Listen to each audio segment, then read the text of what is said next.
Welcome dear students.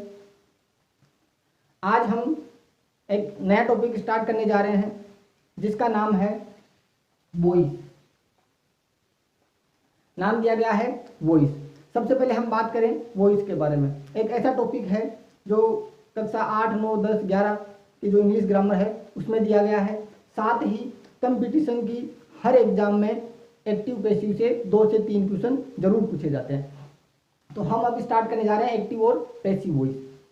नाम दिया गया है वॉइस। अगर हिंदी में इसके बारे में बात करें तो इसको बोला जाता है वाच्य, लेकिन हम हिंदी की तरफ न जाकर हम अपने जो इंग्लिश का वर्ड है वॉइस यहीं की बात करेंगे। देखिए वॉइस है वो 2 प्रकार से पूछे जाते हैं। एक होता है एक्टिव वॉइस और एक दूसरा दिया हुआ होता है पैसिव वॉइस। एक्टिव और पैसिव ग्रामर के टॉपिक ऐसे हैं जो रूल से भरे पड़े हैं, मतलब इनको पढ़ना मतलब सीखना होता है तो उसके लिए बहुत सारे रूल याद करने होते हैं। लेकिन मैं ट्राई करूंगा अपनी तरफ से, हर कोशिश करूंगा कि कम से कम रूल में आसान से सरल तरीके से हम सबको एक बार में ही आसानी से समझ में आ जाए। तो सबसे पहले पूरे वीडियो में बने रहेंगे और देखेंगे एक्टिव और पैसिव है क्या चीज। सबसे पहले बात करें एक्टिव सेंटेंस और एक पैसिव सेंटेंस कि एग्जाम में दिया हुआ था एक्टिव चेंज करना होता है उसको पैसिव के अंदर, लेकिन कंपटीशन लेवल पे, ये स्कूल लेवल में होता है एक्टिव दिया जाता है और पैसिव पूछा जाता है। लेकिन अगर कंपटीशन लेवल की बात करें तो उसमें कई बार हमें पैसिव दिया जाता है और पैसिव से उल्टा किस में चेंज करवाया जाता है, क्या बनवाया जाता है, एक्टिव वॉइस बनवाया जाता है। हम दोनों तरीके देखेंगे एक ही रूल से। देखो सबसे पहले एक्टिव और पैसिव की पहचान कैसे करेंगे, हमें पता कैसे चले कि ये सेंटेंस एक्टिव का है या पैसिव का है। देखिए सेंटेंस में कुछ चीजें हमें मिलती है, वो होता है सबसे पहले सब्जेक्ट, उसके बाद मिलती है वर्ब और उसके बाद मिलता है ऑब्जेक्ट। ठीक है, अब हमारा काम यही होता है कि सब्जेक्ट को ऑब्जेक्ट में बदलना और ऑब्जेक्ट को सब्जेक्ट में बदलना। ये एक नॉर्मल रूल है जो सबको पता होता है लगभग। अब हम बात करेंगे सबसे पहले एक्टिव वॉइस की पहचान करना। देखिए एक सेंटेंस लिखा है a man kills a snake. दूसरा सेंटेंस लिखा है a snake is killed by a man. 2 sentence दिए गए हैं, a man kills a snake और सेकंड है a snake is killed by a man. देखिए सबसे पहले हमें आइडेंटिफाई करना होता है वर्ब को। वर्ब का मतलब सेंटेंस के अंदर जो काम हो रहा है, हम किसकी बात कर रहे हैं, एक्शन की, कि काम क्या हुआ है। देखो दोनों सेंटेंस में मारने का काम हो रहा है। अब देखो मारने का जो काम करता है, काम करने वाले को हमेशा क्या कहा जाएगा, सब्जेक्ट कहा जाएगा। यहां पर मारने का काम किया, स्नेक को मारा किसने, एक आदमी ने। सेंटेंस का मीन है a man kills a snake, कि एक आदमी सांप को मारता है। दूसरा है a snake is killed by a man, कि एक सांप है वो मारा गया किसके द्वारा, एक आदमी के द्वारा। काम यहाँ पर भी मारने का हो रहा है, लेकिन मारने का काम कौन कर रहा है, ए मैन कर रहा है। यहाँ पर ए मैन सब्जेक्ट है और यहाँ पर ए मैन किसका काम कर रहा है, ऑब्जेक्ट का काम कर रहा है। तो देखो सेंटेंस को आइडेंटिफाई करने का सबसे सीधा सा तरीका यही होता है, इस सेंटेंस के अंदर जो किया गया काम है वो अगर सब्जेक्ट के द्वारा किया गया है, सेंटेंस के अंदर किया गया काम अगर सब्जेक्ट के द्वारा किया गया है, तब तो वो कौन सा सेंटेंस हो जाएगा, एक्टिव वॉइस हो जाएगा। लेकिन अगर सेंटेंस में किया गया काम है वो सब्जेक्ट न करके किसके द्वारा किया जाए, ऑब्जेक्ट के द्वारा किया जाए, तो वो सेंटेंस कैसा हो जाएगा, पैसिव वॉइस हो जाएगा। तो सीधा सा तरीका यही है एक्टिव और पैसिव को पहचान करने का। अब हम बात करें इनके रूल्स के बारे में कि किस प्रकार का सेंटेंस हमें मिलता है और हम उसको चेंज किस प्रकार करते हैं।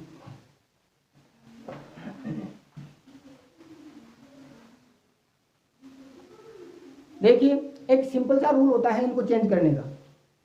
कुछ स्टेप्स है, अगर हम उन स्टेप्स को 1 बाय 1 करके फॉलो करेंगे तो हम आसानी से किसी भी सेंटेंस को एक्टिव से पैसिव में ट्रांसलेट कर सकते हैं या फिर पैसिव से एक्टिव में ट्रांसलेट कर सकते हैं। सबसे फर्स्ट स्टेप वो है कि हमारा काम क्या होगा, जो सेंटेंस की वर्ब है उसको आइडेंटिफाई करना होगा, मतलब वर्ब की पहचान करनी होगी कि इस सेंटेंस में काम क्या हो रहा है। वर्ब की पहचान कर लेंगे, वर्ब की पहचान करते ही हमारा आधा काम तो यहीं कंप्लीट हो जाएगा। उसके बाद देखो क्या करना है, वर्ब के बाद में हमारे पास जो सेंटेंस के अंदर ऑब्जेक्ट दिया गया है उसको किस में चेंज करना है, सब्जेक्ट में चेंज करना है। पहला स्टेप होगा ऑब्जेक्ट को सब्जेक्ट में। अब वर्ब को आइडेंटिफाई क्यों किया गया पहले, क्योंकि जो हमारा ऑब्जेक्ट है वो हमेशा वर्ब के तुरंत बाद ही मिलता है। तो वर्ब मिलते ही हमें ऑब्जेक्ट मिल जाएगा और हम क्या कर देंगे, ऑब्जेक्ट को सब्जेक्ट में बदल देंगे। देखो आराम से देखना, दूसरा है ऑब्जेक्ट को सब्जेक्ट में बदल दिया। 2 नंबर पे हमें क्या करना है, हेल्पिंग वर्ब का यूज करना है। अब वो हेल्पिंग वर्ब किस रूल से होगी, एक रूल होता है, मतलब एक निश्चित होता है कि कौन सी वर्ब कहाँ आएगी, कौन सा टेंस किस में चेंज होगा, वो अभी एक टेबल के द्वारा हम पूरा समझ लेंगे। 2 नंबर पे क्या करना है, हमें हेल्पिंग वर्ब का यूज करना है। तीसरा स्टेप जो हमारा होगा वो होगा वर्ब का, मेन वर्ब यूज करनी है। और मेन वर्ब की कौन सी फॉर्म यूज करनी है, थर्ड फॉर्म। हमेशा एक्टिव से पैसिव में बदलते समय वर्ब की थर्ड फॉर्म का प्रयोग किया जाता है। उसके बाद है फोर्थ सब्जेक्ट। जहां तक जरूरत पड़े, अधिकतर एक प्रीपोजिशन है बाई, उस बाई प्रीपोजिशन का यूज किया जाता है। कुछ एक सेंटेंस है, कुछ एक कंडीशंस होती है जहां पर बाई प्रीपोजिशन का या तो यूज नहीं किया जाता या फिर बाई के अलावा टू, एट, ऐसी कुछ प्रीपोजिशन है उनका होगा, वो हम देखेंगे नेक्स्ट में। उसके बाद है 5 नंबर। हमारा जो 5वां स्टेप वो ये है कि हमारे पास जो सब्जेक्ट था हम अब उसको किस में बदल देंगे, ऑब्जेक्ट में बदल देंगे। कितने स्टेप्स हो गए, 5 स्टेप्स। अगर हमने इन 5 स्टेप्स को फॉलो कर लिया तो हमारा कोई भी सेंटेंस है वो एक्टिव से पैसिव में आसानी से चेंज हो जाएगा। सबसे पहले क्या करना होगा, ऑब्जेक्ट को सब्जेक्ट में ट्रांसलेट करेंगे। सेकंड स्टेप होगी हेल्पिंग वर्ब का यूज करेंगे। थर्ड स्टेप होगी वो होगी कि वर्ब की थर्ड फॉर्म का यूज हमेशा किया जाएगा। उसके बाद फोर्थ स्टेप है प्रीपोजिशन लगाई जाएगी बाई, और उसके तुरंत बाद क्या कर दिया जाएगा, जो हमारा सब्जेक्ट है उसको किस में बदल दिया जाएगा, ऑब्जेक्ट में बदल दिया जाएगा। ये हमारे जो स्टेप्स हैं इनको हम फॉलो करेंगे। अब है रूल। अगर रूल की बात करें तो रूल नंबर जो मेन होता है वो किससे संबंधित परिवर्तन की हम बात करेंगे, कौन सा चेंज होगा, टेंस रिलेटेड। टेंस रिलेटेड जो चेंजेज है उसके बारे में कि एक्टिव से पैसिव में अगर चेंज करना होता है तो टेंस से संबंधित जो चेंजेज परिवर्तन होंगे वो किस प्रकार होंगे। टेंस का मतलब हेल्पिंग वर्ब की बात हो रही है यहाँ पर कि कौन सी हेल्पिंग वर्ब कहाँ यूज की जाएगी। एक बार मैं इन स्टेप्स को हटा देता हूँ ताकि हमारा जो टेबल है वो हमें आसानी से समझ में आ जाए। टेंस रिलेटेड चेंजेस, एक ही रूल है, सबसे जो मेन मोस्ट इंपोर्टेंट जो रूल है वो यही है। इसके अलावा हमारे पास कोई रूल नहीं आएगा जिसको हमें लिखना पड़ेगा या फिर रटना पड़ेगा। इसको हम अगर लिखना चाहे तो एक पेज में आराम से लिख सकते हैं। देखो एक साइड में अगर माने तो हमें कौन सा सेंटेंस दिया हुआ मिलेगा, एक्टिव का सेंटेंस दिया हुआ मिलेगा और हमें इसको चेंज किस में करना होगा, पैसिव में। एक्टिव का सेंटेंस मिलेगा, चेंज किस में करेंगे, पैसिव में। अब देखो बेसिक से स्टार्ट करेंगे। सबसे पहला टेंस माना जाएगा प्रेजेंट। प्रेजेंट सिंपल की अगर बात करें, अगर हमें प्रेजेंट सिंपल दिया हुआ, प्रेजेंट सिंपल में क्या क्या मिल सकता है, या तो वर्ब की फर्स्ट फॉर्म मिलेगी, साथ में एस और एस मिल जाएगा, या फिर डू डज, और डू डज आएगा तो वर्ब की कौन सी फॉर्म आएगी, हमेशा फर्स्ट फॉर्म।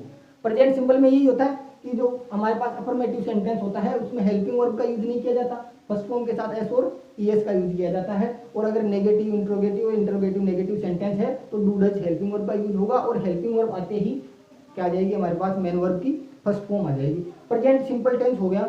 अगर इनमें से हमें कोई भी सेंटेंस एक्टिव में मिल जाए, वर्ब में मिल जाए, फर्स्ट फॉर्म के साथ एस और ईएस, डू डज के बाद फर्स्ट फॉर्म अगर मिल जाए और हमें अगर उसको पैसिव में चेंज करना है तो हमें क्या करना होगा, इज, एम और आर का यूज करना है। मतलब प्रेजेंट सिंपल किस में चला जाएगा, नेक्स्ट में, मतलब अपना कदम एक आगे बढ़ा देगा, सिंपल से कंटिन्यूस में पहुंच जाएगा। फर्स्ट हो गया। सेकंड की बात करें, सेकंड अब क्या जाएगा, कंटिन्यूस टेंस। भाई स्टेप बाय स्टेप भी तो चल रहे हैं, तो सबसे पहले प्रेजेंट सिंपल को किसमें हम चेंज कर दिया, हमने कंटिन्यूस में चेंज कर दिया। नेक्स्ट देखो, नेक्स्ट अगर हमारे पास मान लो इज, एम और आर है, इज एम आर के बाद में वर्ब की फर्स्ट फॉर्म मिलती है और साथ में क्या जुड़ा हुआ रहता है, आईएनजी मिलता है। प्रेजेंट कंटिन्यूस हो गया। अब प्रेजेंट कंटिन्यूस अगर हमें एक्टिव सेंटेंस में मिल जाए तो पैसिव में क्या हो जाएगा कि जो इज एम आर है वो सब्जेक्ट के हिसाब से इज एम और आर का यही रहेगा, ठीक है, इज एम आर का इज एम आर ही रहेगा, लेकिन साथ में क्या जुड़ जाएगा, बीइंग जुड़ जाएगा, जो सेंटेंस की कंटिन्यूटी को बताता है। कंटिन्यूस की बात हो गई। अब थर्ड टेंस होगा वो होगा परफेक्ट। परफेक्ट में होता है हैज और हैव। हैज के बाद में मेन वर्ब की कौन सी फॉर्म मिलती है, हमें थर्ड फॉर्म मिलती है। हैज हैव परफेक्ट टेंस हो गया। अगर हैज हैव आ जाए तो पैसिव में क्या हो जाएगा, हैज और हैव है वो एज इट इज रखना है, साथ में हमें क्या कर देना है, ऐड होगा, वो होगा बीन। क्या हो जाएगा, हैज हैव आ जाए तो हैज हैव और बीन। अब बचा perfect continuous, present perfect continuous. Present perfect continuous में क्या आता है, हैज बीन और हैव बीन। तो अगर हैज बीन और हैव बीन आ जाए तो हमें क्या करना है, उसको नो चेंज रख देना है, उसको वैसे का वैसे ही रख देना है। फर्स्ट फॉर्म प्लस आईएनजी आएगी में और उसको चेंज कर देना किसमें, थर्ड फॉर्म में। तो ये हमारा टेंस हो गया कंप्लीट, कौन सा, प्रेजेंट। प्रेजेंट टेंस कंप्लीट हो गया। नेक्स्ट की बात करें, नेक्स्ट कौन सा होगा, पास्ट टेंस। पास्ट में सबसे पहले बात करेंगे पास्ट सिंपल की। वही देखो प्रेजेंट के साथ, जैसे प्रेजेंट में देखा था कि पास्ट सिंपल में अगर अफर्मेटिव सेंटेंस है तो हम हमेशा कौन सी फॉर्म का यूज करते हैं, सिर्फ सेकंड फॉर्म का यूज करते हैं, हेल्पिंग वर्ब का यूज नहीं होता। लेकिन अगर अन्य सेंटेंस आ जाए, अदर सेंटेंस में क्या होगा, डिड का यूज होगा और डिड के बाद में हमेशा मेन वर्ब कौन सी फॉर्म आती है, फर्स्ट फॉर्म आती है। तो वैसे जैसे हमने प्रेजेंट सिंपल पढ़ा वैसे ही पास्ट सिंपल। देखो प्रेजेंट सिंपल को हमने किस में चेंज किया, प्रेजेंट कंटिन्यूअस में, तो पास्ट सिंपल को भी हम किस में चेंज करेंगे, पास्ट कंटिन्यूअस में। पास्ट कंटिन्यूअस में हेल्पिंग वर्ब क्या होती है, वाज और वर। ठीक है, सिंगुलर के साथ वाज और प्लूरल के साथ वर। ये हमारे पास हो गया प्रेजेंट सिंपल। अब सेकंड में हमने बात की थी प्रेजेंट कंटिन्यूअस की, यहाँ पर भी किसकी बात करेंगे, पास्ट कंटिन्यूअस की। देखो एक दूसरे को देखते हुए चलेंगे, प्रेजेंट सिंपल था प्रेजेंट कंटिन्यूअस में चले गए, पास्ट सिंपल है पास्ट कंटिन्यूअस में चले गए। एक याद हो गया, दूसरा अपने आप ही सामने आ जाएगा। देखिए इजेमार था, यहाँ पर क्या है, पास्ट कंटिन्यूअस में वॉज और वर, बाद में क्या मिलता है, फर्स्ट फॉर्म और आगे आईएनजी जुड़ा हुआ मिलता है। अब चेंज किसमें किया था हमने, इजेमार को इजेमार ही रखा था, लेकिन लास्ट में क्या जुड़ा था, बीइंग। मतलब कंटिन्यूअस में हमेशा क्या जुड़ेगा, पैसिव में बनाते समय बीइंग का यूज किया जाएगा। तो यहाँ पर भी जो वॉज है और वर है वो सेम एज इट इज मिल जाएंगे, हमें तो सिर्फ क्या करना है, आगे जोड़ना है, वो है बीइंग। हो गया कंप्लीट। अब हम बात करें नेक्स्ट की। नेक्स्ट हमने देखा था प्रेजेंट परफेक्ट। प्रेजेंट परफेक्ट था हैज है और पास्ट परफेक्ट होता है हैड। मेन वर्ब की कौन सी फॉर्म मिलती है, थर्ड फॉर्म मिलती है। देखो प्रेजेंट परफेक्ट को किसमें चेंज किया, प्रेजेंट परफेक्ट ही रहा था, हैज है का हैज ही रहा, लेकिन आगे हमने क्या ऐड किया, सिर्फ बीइंग। तो यहाँ पर भी हैड का हैड ही रहेगा, आगे सिर्फ हमें ऐड करना है, वो है बीइंग। उसके बाद बात की हमने प्रेजेंट परफेक्ट कंटिन्यूअस की, तो उसमें आता है हैज बीन और हैव बीन। तो हैज बीन और हैव बीन को एज इट इज रखना है और सिर्फ आगे क्या करना है, थर्ड फॉर्म लगा देनी है। तो वैसे ही क्या करेंगे, पास्ट परफेक्ट कंटिन्यूअस के साथ करेंगे कि हैड बीन जो है वो हैड बीन का हैड बीन ही रहेगा और आगे उसमें कोई परिवर्तन नहीं करना। तो मैं उसके लिए लिख देता हूँ नो चेंज। ये किसमें होगा, पास्ट परफेक्ट कंटिन्यूअस की। अगर हैड बीन एक्टिव में दिया हुआ आ जाए और पैसिव में बदलना हो तो हैड बीन का हैड बीन ही रहेगा। आगे सिर्फ क्या करना है, हमें थर्ड फॉर्म का यूज करना, जो कि हमारी थर्ड स्टेप भी यही थी कि हमेशा मेन वर्ब की कौन सी फॉर्म आती है, पैसिव में थर्ड फॉर्म आती है। यहाँ तक हो गया। अब देखो प्रेजेंट और पास्ट कंप्लीट हो चुका है। अब अगर हम नेक्स्ट की बात करें तो नेक्स्ट में आता है, एक तो फ्यूचर की बात करें तो विल और शेल। अब देखिए बात करें तो विल और शेल हेल्पिंग वर्ब है प्रेजेंट फ्यूचर सिंपल की, लेकिन अगर देखें तो दूसरे ये दोनों किसका काम करते हैं, मॉडल्स का काम करते हैं। ठीक है, तो हम इनको किसके रूप में देखेंगे, यहाँ पर मॉडल्स के रूप में। अब देखो और मॉडल देख लो कौन कौन से होते हैं, कैन होता है, वुड होता है, शुड होता है, मे होता है, माइट होता है, मस्ट होता है, आउट टू होता है, नीड टू होता है, डेयर टू होता है। मतलब जितने भी सारे मॉडल हैं उन मॉडल की बात हो रही है कि अगर मॉडल का कोई सेंटेंस हमारे पास मिल जाए तो हमें क्या करना है।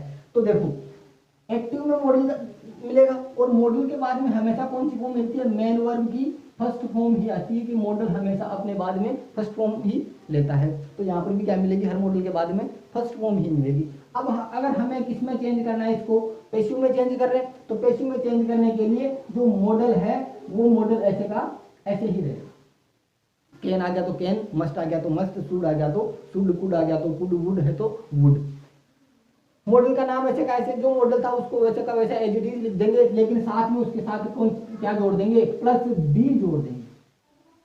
मॉडल के बाद में क्या जोड़ देंगे, बी जोड़ देंगे। मॉडल को एज इट इज लिखेंगे और उसके बाद क्या कर देंगे, बी लिख देंगे। ये हमारे जो रूल थे टेंस से रिलेटेड, जो हेल्पिंग वर्ब थी कौन सी किस प्रकार यूज होगी वो ये थी। इसको हम एक बार आराम से नोट डाउन कर सकते हैं, वीडियो को रोक के आराम से लिख सकते हैं। अब देखें, देखो रटने से याद नहीं होगी, जैसे जैसे हम सेंटेंस की प्रैक्टिस करेंगे एक्टिव से पैसिव में चेंज करते जाएंगे, 10 20 30 40 सेंटेंस आराम से अगर सोल्व करेंगे तो ये रूल अपने आप याद हो जाएगा। अब देखो, अब हम बात करेंगे कुछ सेंटेंस है उनको ट्रांसलेट करके एक्टिव से पैसिव में चेंज करके देखेंगे।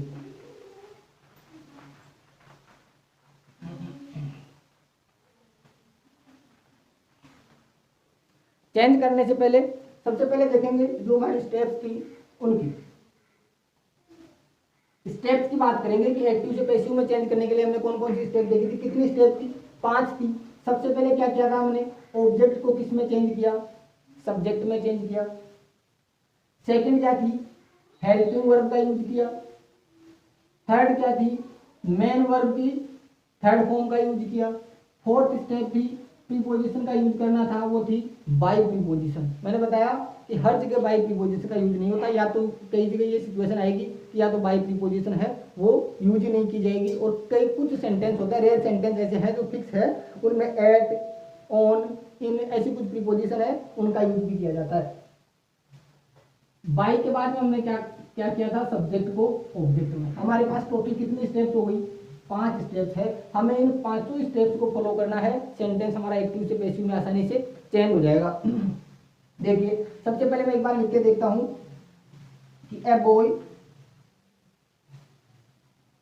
Pledge cricket.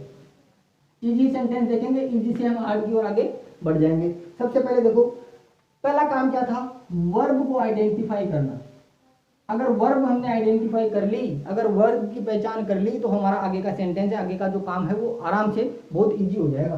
देखो वर्ब को आइडेंटिफाई करना, वर्ब का मतलब एक्शन, क्या हो रहा है, प्ले, खेलना, ये हमारी वर्ब है। हमारा काम क्या हो रहा है, यहाँ पर खेलने का काम हो रहा है। अब देखो खेलने का काम करने वाला क्या हो जाएगा, बोल। अब देखो ऑब्जेक्ट को आइडेंटिफाई करने का सबसे सीधा तरीका, आसान तरीका एक्टिव से पैसिव में चेंज करने के लिए तो एक ट्रिक का यूज कर सकते हैं हम। वो ये है कि जहां वर्ब है, वर्ब के तुरंत बाद जो वर्ड लिखा हुआ मिल जाएगा उसे हम क्या मानेंगे, ऑब्जेक्ट। वो हमारा क्या होगा, ऑब्जेक्ट होगा।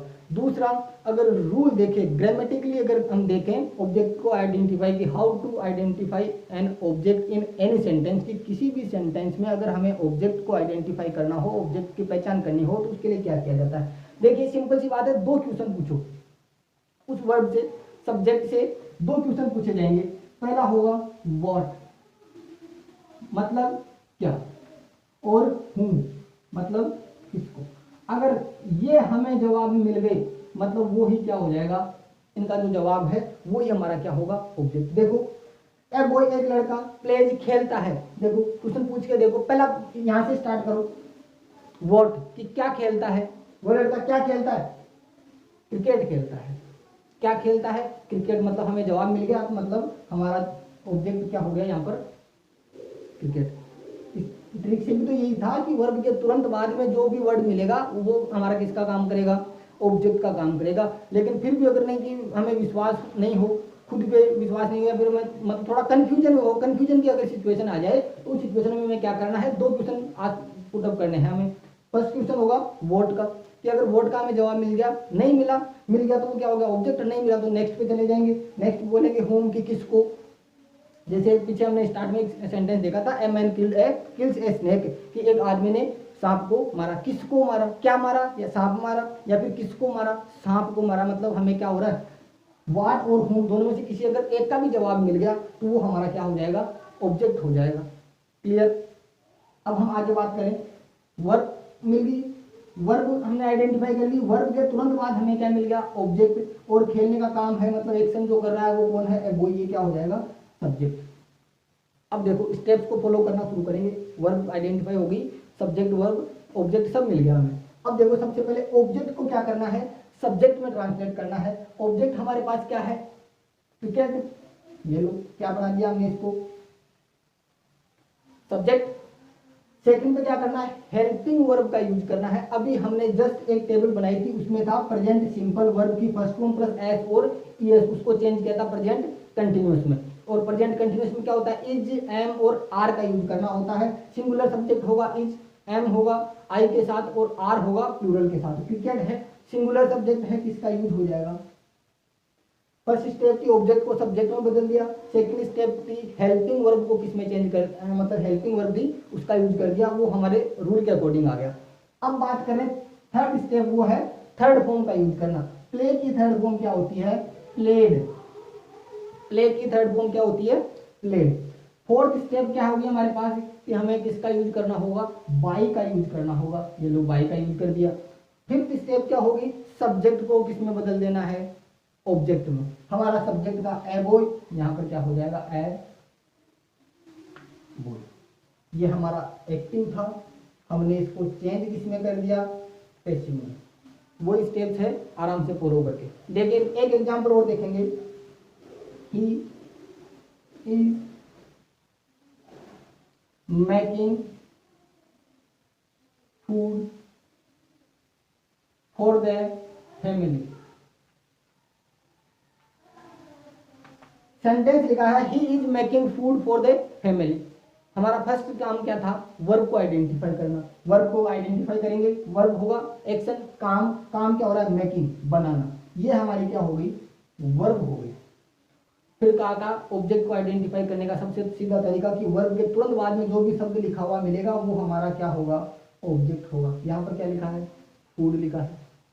ये नहीं तो दो क्वेश्चन पूछ के देख लो, व्हाट और हूम, जिसका जवाब मिल जाए, दोनों में से किसी एक का जवाब मिल जाए मतलब वो हमारा क्या हो जाएगा, ऑब्जेक्ट।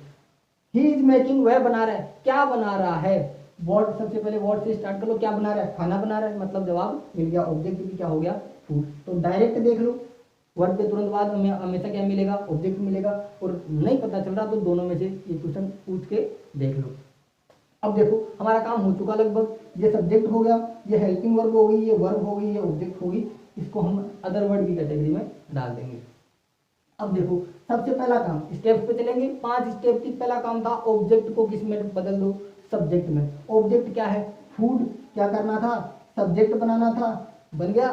तो ऑब्जेक्ट को क्या कर दिया हमने, सब्जेक्ट में बदल दिया। सेकंड स्टेप क्या थी, हेल्पिंग वर्ब का यूज करना। सेकंड क्या थी, हेल्पिंग वर्ब। अब देखो टेबल बनाई थी, उसमें लिखा था इजेएमआर प्लस वर्ब की फर्स्ट फॉर्म के साथ आईएनजी मिल जाए, मतलब प्रेजेंट कंटिन्यूअस मिल जाए, तो प्रेजेंट कंटिन्यूअस ही रहेगा। सिर्फ हमें एक्स्ट्रा ऐड करना है, वो है बीइंग, जो सेंटेंस की कंटिन्यूटी को बताएगा। इजेएमआर है, इजेएमआर का इजेएमआर ही रहेगा। अब ऐसे जरूरी नहीं कि इज है तो यहाँ पर इज ही, आर भी हो सकता है, एम भी हो सकता है, वो किस हिसाब से होगा, इसके अकॉर्डिंग होगा, सब्जेक्ट के अकॉर्डिंग। अगर ये प्लूरल होता, मान लो यहाँ पर बुक था, मान लो बुक्स, मान लो कि he is reading a book या ही इज रीडिंग बुक्स। अब बुक्स को सब्जेक्ट बना दिया, मतलब प्लूरल हो गया, तो इज किस में चला जाएगा, आर में। लेकिन यहाँ पर सिंगुलर सब्जेक्ट है तो इज का इज ही रहेगा। नेक्स्ट क्या था, इज लगा दिया, इज हमारा आ गया। अब क्या करना है, हमें ऐड करना है, वो हमारी तरफ से ऐड करना था, वो क्या था, बीइंग था। हमारी तरफ से नहीं कर रहे, रूल की तरफ से कर रहे हैं। अगला थर्ड स्टेप है, थर्ड फॉर्म का यूज करो। थर्ड फॉर्म, मेक की थर्ड फॉर्म क्या होती है, मेड। मेक की थर्ड फॉर्म क्या हो गई, मेड। तो he is being, food is being made. Fourth step थी बाय। अब देखो ही, ये थर्ड पर्सन प्रोनाउन में आता है ही, सब्जेक्टिव केस है, पजेसिव केस है, ऑब्जेक्टिव केस है। तो अगर ही सब्जेक्ट है तो ही का ऑब्जेक्टिव केस कौन सा होता है, देखो लिखा हुआ है ही, सब्जेक्टिव केस, पजेसिव केस ही, और ऑब्जेक्टिव केस हिम। रिफ्लेक्सिव की बात करें तो क्या हो जाएगा, हिमसेल्फ। हमें किसकी बात करनी है, ऑब्जेक्ट की तो बात करें। अब पहले तो सब्जेक्ट का काम करवा रहे थे, ही आ गया। अब हम इससे कौन सा काम करवा रहे हैं, ऑब्जेक्ट का, तो केस कौन सा आ जाएगा, ऑब्जेक्टिव। तो क्या हो जाएगा, हिम। ये चेंज हो चुका किसमें, एक्टिव से पैसिव में। अब बचा क्या, अदर वर्ड थे, वो एडजेक्टिव आ जाएंगे। ये था हमारा बेसिक जो कॉन्सेप्ट था एक्टिव से पैसिव में चेंज करने का, वो ये था। अब जो कुछ रूल है वो यही है कि देखो हमें चेंज किए भी जो सेंटेंस थे वो थे अफर्मेटिव, साधारण सेंटेंस वही अफर्मेटिव होगा, नेगेटिव होगा, इंटरोगेटिव और इंट्रोगेटिव नेगेटिव। लेकिन साथ में ही कुछ सेंटेंस है वो हमें मिलेंगे इंपेरेटिव सेंटेंस के, जो कि लगभग एग्जाम में पूछे जाते हैं। तो इंपेरेटिव सेंटेंस भी किस प्रकार चेंज होगा वो अलग, अब स्टेप बाय स्टेप। पहले हमने देखे अफर्मेटिव, नेगेटिव, इंटरोगेटिव, उसके बाद देखेंगे किसकी बात करेंगे, इंपेरेटिव की बात करेंगे। कुछ सेंटेंस होते हैं वो गोइंग टू वाले भी होते हैं, कुछ में डबल ऑब्जेक्ट आता है, उनकी भी हम नेक्स्ट में बात करेंगे। तो आज का काम था हमारा वो यहाँ तक काफ़ी है। हम अब आगे का बात करेंगे नेक्स्ट वीडियो में। तब तक एक बार इसको आज आराम से देखें, समझें। अगर कहीं भी कोई भी डाउट हो, कोई भी प्रॉब्लम हो तो आप मुझे कमेंट करके पूछ सकते हैं। किसी भी प्रकार का सेंटेंस हो आप कमेंट बॉक्स में लिख सकते हैं, मैं उसका जवाब उसी समय आपको दे दूंगा। Thank you.